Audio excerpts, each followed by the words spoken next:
Senhoras e senhores, a próxima palestrante do TEDx UFPR 2020 é jornalista, palestrante, locutora, apresenta o programa Primeira Hora na Rádio Bandeirantes e também é fundadora do canal do YouTube Unha Talks.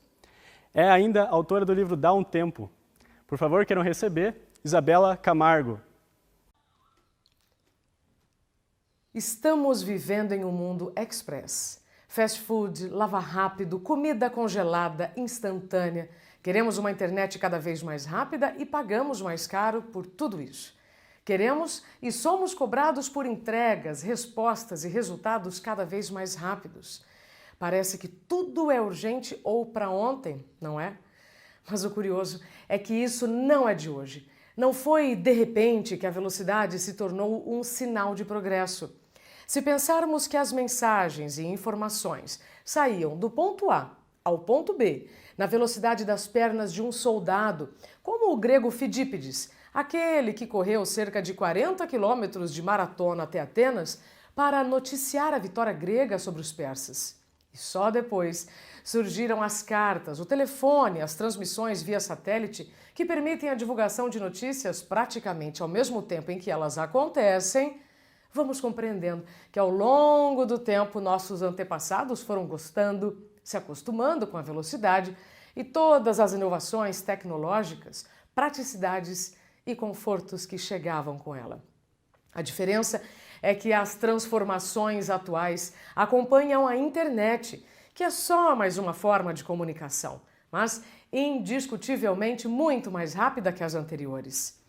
A internet faz parte do zeitgeist do século XXI, o espírito do tempo, que muda de tempos em tempos pautado pelas macro-tendências sociais.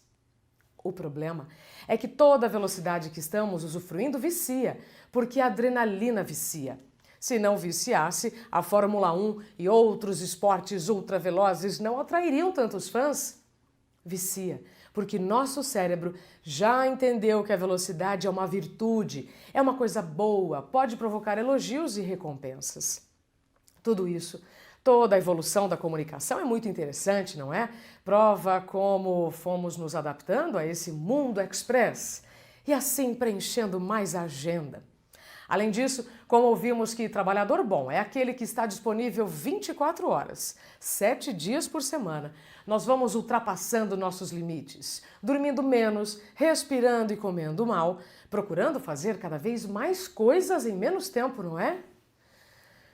Mas o dia continua com 24 horas. E conviver com tanta correria e tecnologia, sem micropausas, sem pausas voluntárias, só aumenta o estresse, a ansiedade e depois outros problemas de saúde.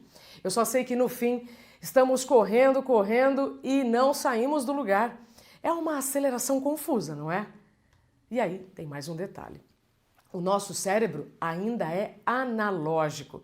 Significa então que vivemos em um mundo express e digital, mas a nossa programação mental praticamente ainda é a mesma que a dos nossos ancestrais do tempo das cavernas.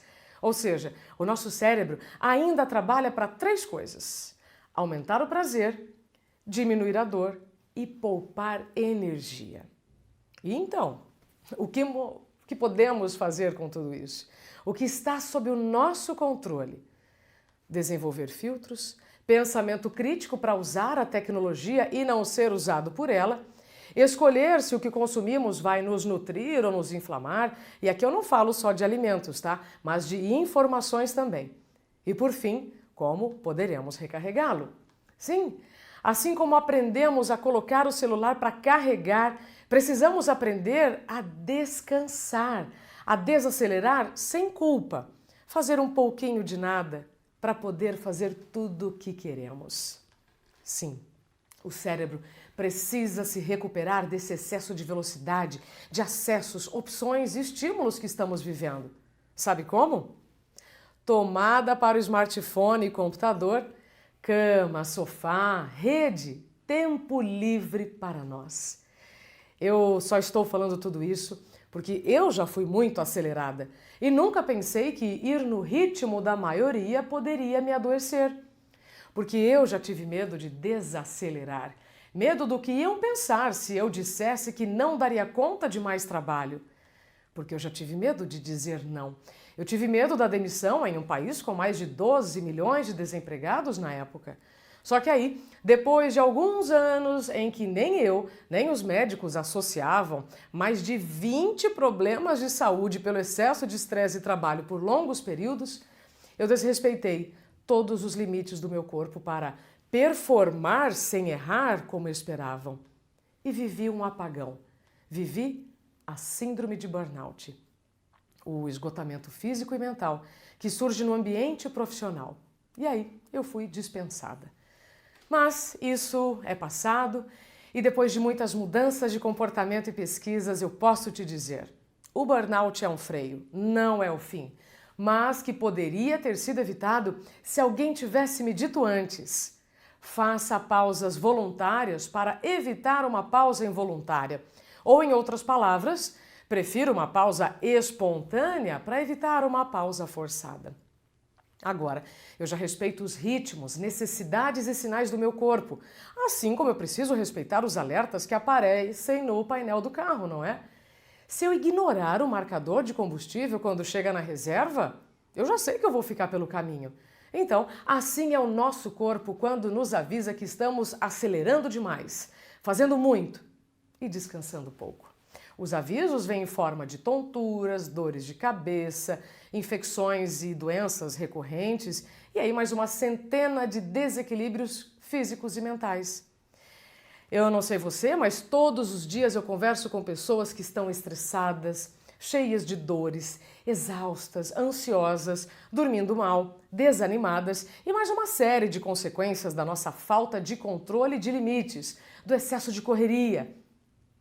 Mas sempre é tempo de pensar no assunto, porque você vai ver que só os limites garantem a liberdade. Então, vamos lá. Se o seu limite começa com um raciocínio organizado, você vai precisar de um cérebro equilibrado. E para isso você deve saber que, no mínimo, este órgão do sistema nervoso central, não custa lembrar, é essencial para o funcionamento de todo o corpo, precisa de oxigênio e glicose para funcionar bem. Então, eu e você precisamos comer e respirar decentemente. Respirando de forma ofegante, porque estamos sempre correndo de um compromisso para o outro, de uma tarefa para outra, cedo ou tarde só nos fará mal. Sim. Respirar é o caminho. E aí, de tão simples que é, incomoda porque até parece ineficaz, não é? Para uns, chega até a ser ofensivo. Como assim, só respirar? E aí, muitos vão preferir ir à farmácia, comprar algo que ajude a desligar, do que aceitar que prestar atenção na respiração funciona.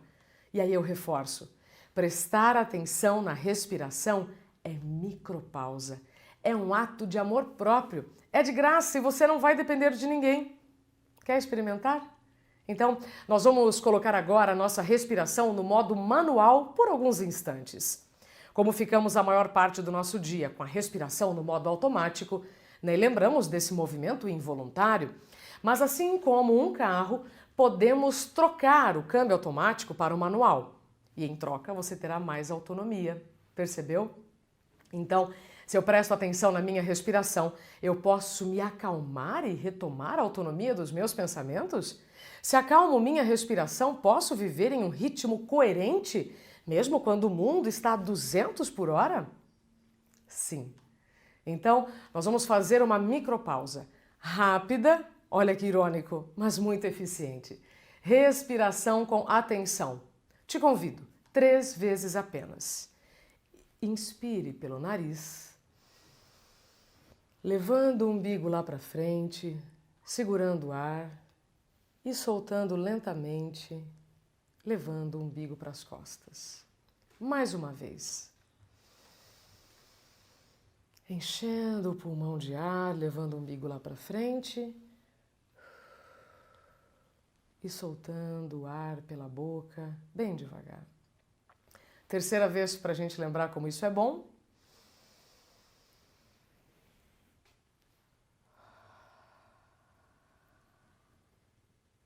Você deve gostar de tirar férias, não é? Então imagine que esses cerca de 20 segundos de respiração com atenção são 20 segundos de férias. Sim, 20 segundos só para você, para o seu cérebro lidar melhor com tudo que está ao seu redor. Em um dia com 24 horas não me parece impossível, tá? Pode até ser difícil no começo, mas não é impossível. Veja, eu não estou falando sobre meditação nem mindfulness aqui. Eu estou sugerindo apenas uma micropausa para o seu cérebro receber o combustível que precisa para funcionar bem e memorizar as informações relevantes. Agora, por que será que mesmo sentindo bem-estar é tão difícil só respirar? O que isso tem a ver com desacelerar, quando todo mundo promove estímulos para você acelerar? O que pode impedir esses momentos de micropausa? Lembra quando íamos ao banheiro sem o telefone? Quando pegávamos o elevador sem o smartphone nas mãos? Só para citar 2 exemplos, tá? Outra coisa, nossa ilusão de onipresença e onisciência. Porque agora temos medo de ficar por fora das notícias, dos movimentos dos outros, das novidades. E agora já enviamos um comando para o cérebro que receber likes e mensagens, mesmo de pessoas que não nos conhecem, é importante e prazeroso. E aí, com isso, o cérebro vai liberar dopamina, um neurotransmissor ligado ao sistema de recompensas. E logo, eles emitirão outro sinal. Faça de novo e de novo. E aí, parar não parece legal. Só que com isso, o seu tempo será consumido e pode ser que falte energia durante o dia. Então, se você não colocar limites no que faz, vê, ouve ou lê, vai sobrecarregar seu cérebro e isso pode interferir em suas percepções, pensamentos, ações e decisões ao longo do dia. Se você não desacelerar um pouco, pode ser que seja impedido de continuar pelo seu próprio corpo. Aliás, por que será que existe limite de velocidade em uma estrada? Se você ultrapassar os 120 km por hora, por exemplo, você pode se colocar em risco e a vida de outras pessoas também. Por isso, existem placas te lembrando da velocidade, existe radar. Tudo isso não é punição, viu, gente? É prevenção. É para te lembrar que mesmo em uma estrada bem sinalizada, com asfalto novo, existe limite. E quando freamos o carro bruscamente é muito ruim, não é? Mas quando vamos desacelerando aos poucos, o carro vai parando macio e ninguém se assusta. Então, respire. Se inspire. Dê condições para o seu cérebro absorver o que eu estou dizendo. Mais 20 segundinhos de férias, topa? Inspire pelo nariz, levando o umbigo lá para frente e solte, levando o umbigo lá para trás. Mais uma vez.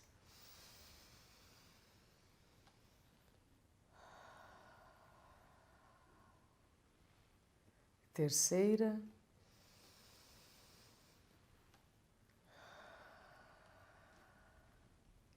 Quando não fizermos mais esse movimento, significa que o nosso tempo acabou. O intervalo entre a inspiração e a expiração significa tempo. Por isso, pensar nisso sim é urgente. Aí é para ontem. Eu sei que eu estou pedindo algo que vai na contramão do que dizem por aí, mas é você que precisa sentir se está feliz acelerando do jeito que está, se está te fazendo bem. Nós desaprendemos a parar, a ficar em silêncio. Benjamin Franklin disse lá no século XVII que tempo é dinheiro. Depois ouvimos que o ócio não é necessário, que é coisa de gente preguiçosa.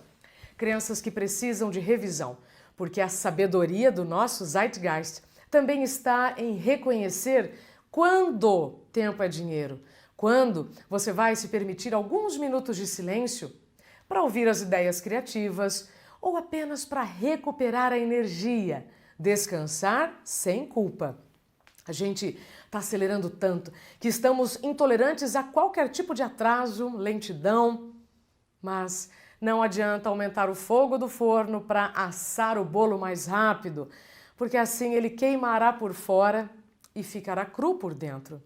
Então, o que nos falta é prática e não mais informação, mais teoria.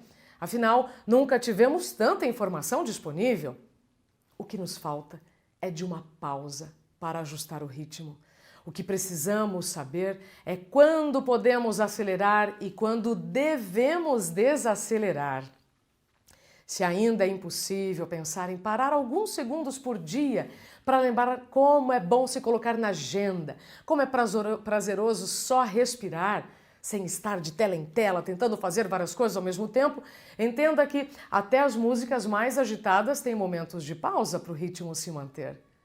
Se ainda eu não te convenci, será importante dizer que seu cérebro só vai armazenar suas memórias quando você der o tempo certo para cada informação ser absorvida. Mas, se você está se tornando uma máquina cumpridora de tarefas, se está vivendo cada vez com mais afobação, estresse e ansiedade, o resultado no final do dia, semana, mês ou ano não será satisfatório. E não vai adiantar reclamar do tempo, tá? Querer mais horas no dia, quadradinhos no calendário, porque a natureza não pirou. O nascer e o pôr do sol, as estações do ano, a rotação e a translação da Terra estão normais. Nós é que estamos indo contra a natureza.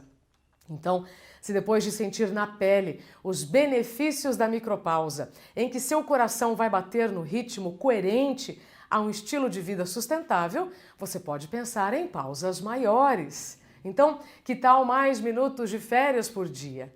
Você também pode colocar o telefone em modo avião quando precisar de concentração ou em qualquer outro momento que ache necessário. E fique tranquilo, porque se acontecer algo muito importante, você saberá. Você também pode aprender a dizer não quando não estiver mais em condições de dizer sim para mais uma responsabilidade. O não também é positivo, preventivo e por experiência própria. Eu posso dizer que o não será o seu melhor amigo para colocar limite nesse mundo sem limites. Experimente as palavras. Por enquanto não, dessa vez não, nesse mês eu não consigo, ou ainda, quando eu posso dar a resposta? O não é libertador, mas vai precisar de treino. E por mais que eu repita aqui, você precisará tentar, escolher tentar. Você terá que escolher de qual estatística quer fazer parte. A boa notícia é que você pode viver com espaços vazios na agenda e, melhor, você pode se colocar na agenda com mais minutos ou horas para você. Eu garanto que respirando melhor, você vai pensar melhor, agir melhor, dormir, decidir e escolher melhor. Então, que tal desacelerar um pouquinho por dia para você continuar acelerando sempre? A escolha é sua e as consequências também. Desacelerar é a única maneira de continuar acelerando. Então, vá com calma na alma.